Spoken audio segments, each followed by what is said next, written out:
Good morning. Good morning. Good morning. Good morning.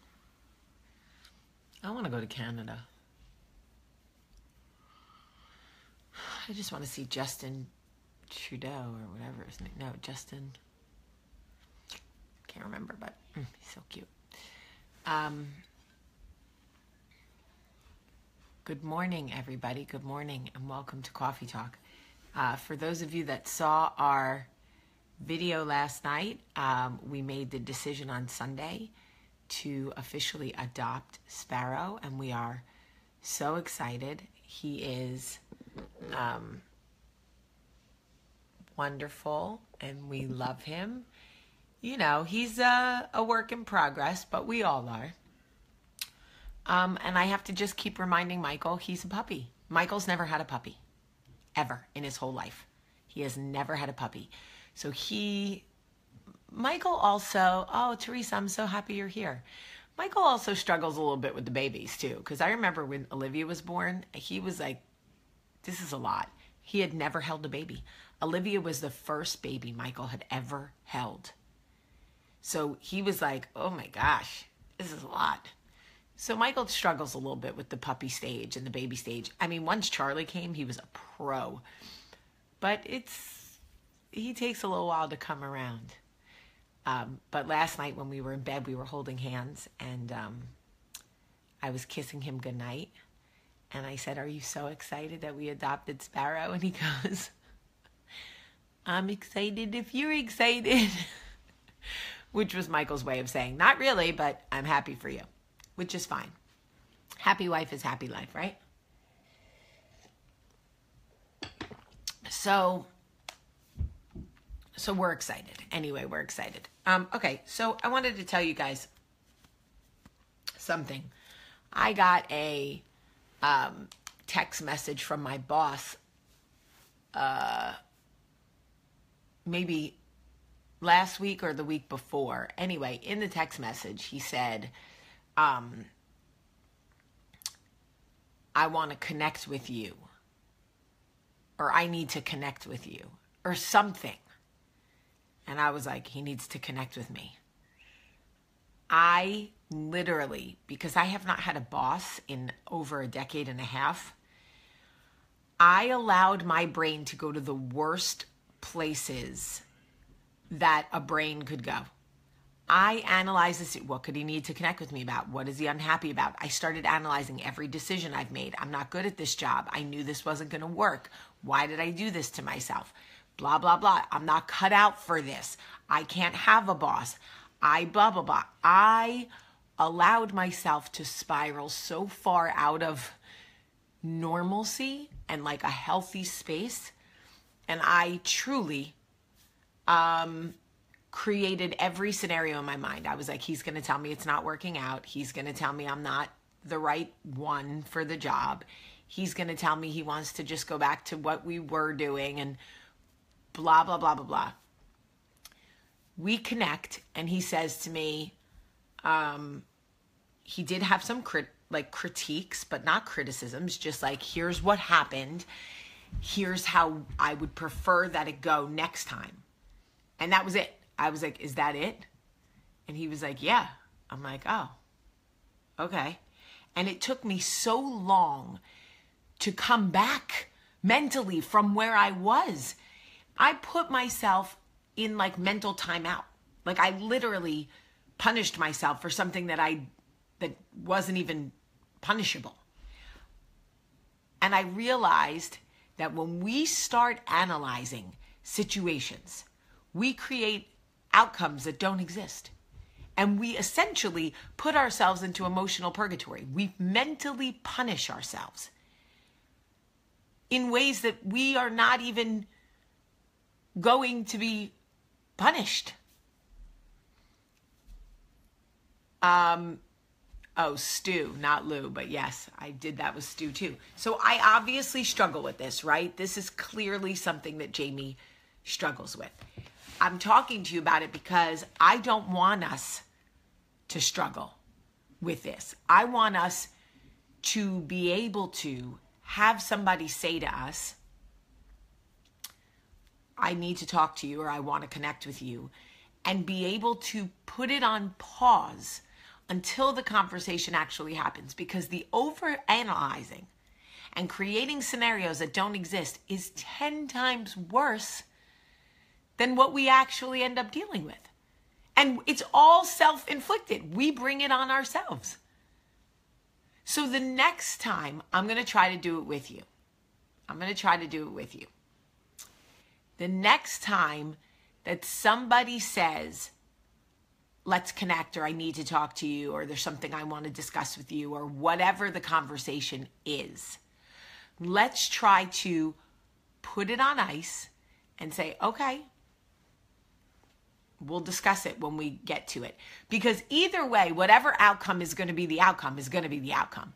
Whether we overanalyze it and torture ourselves and give us stomach aches and diarrhea, or we just go, okay, and wait for the conversation. Either way,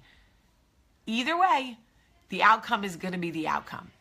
So let's just try slight self-preservation, so we are not giving ourselves ulcers, okay?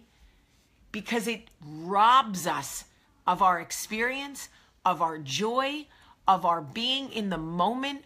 Overanalyzing and overthinking takes you out of the present and into the past. What did I do? What did I say? What could I have done? It will make you crazy. Take it from someone who has already gone crazy over it. We do it all the time. Okay, I try not to read the comments while I'm doing coffee talk because I'm really trying to stay present in the moment. But somebody just wrote that there are people sitting in waist-deep waters that are watching me this morning from Texas. And that I can't ignore. I don't need to tell you that we as a family are doing our part, because I know that you know who we are, and I know that you know that everybody who can give and can do, I believe, are doing and giving. I believe that. I don't need to hear that you're giving and doing, because I believe that anyone who can is. And if you belong to a temple or a church, everybody I know is collecting, donating. We have a huge truck leaving Birmingham on Friday full of mattresses, feminine products, diapers, wipes. I mean, everybody is doing what they can. But I just want to say to anybody who may be listening to this, and I don't know if there are any who are listening from Texas,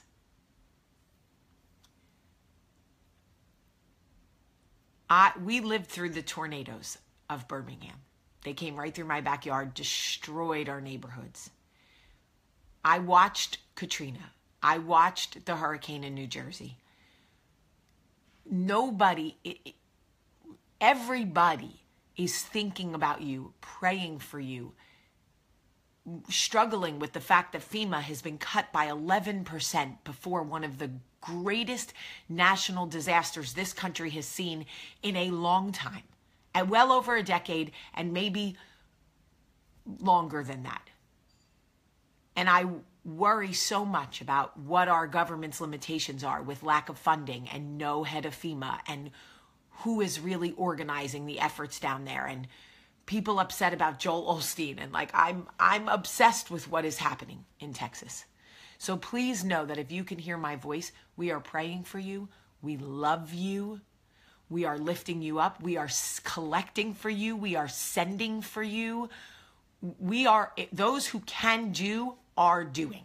I want you to know that. I believe that. That is who America is. That is who Americans are. Those who can do are doing. And help is on its way. I know that it's coming. I see that it's coming. I'm watching it come. It just blows my mind. It just blows my mind.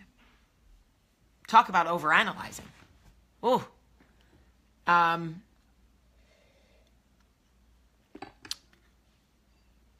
So for those of you that are in the Texas area, just know that we love you. And those who can do are doing. Back to coffee talk. I just want us to try. I just want us to try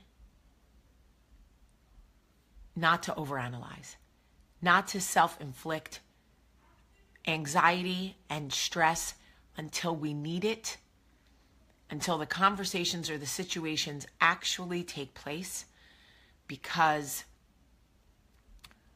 it is so much self-inflicted heartache that we do to ourselves. And I am as guilty of that as anybody. And I am working on it because it ruins me, takes me out of the moment, I can't be happy about anything because I'm too busy overanalyzing or stressing about what's going on over here. And I am really making a conscious effort to say, right now it is out of my control. Overanalyzing or driving myself crazy, making myself sick does nothing. It is not going to change the outcome. It is not going to change the outcome. Remember that. Overanalyzing and stressing is not going to change the outcome. Whatever is meant to be or happen is going to happen regardless. Okay. I love you guys so much today. I want to say one more time, thank you to anybody who supported me after the loss of Ace and helped us welcome Sparrow. It has been an interesting and emotional 6 weeks. I love y'all so much. And I thank you so much for being here with me every day and for sharing the video. There's a share button right there. Thank you for sharing. I love you. Have a great, great day. Oh, I forgot this. I always forget, and I don't want to forget ever. Okay, now I love you. Have a great day.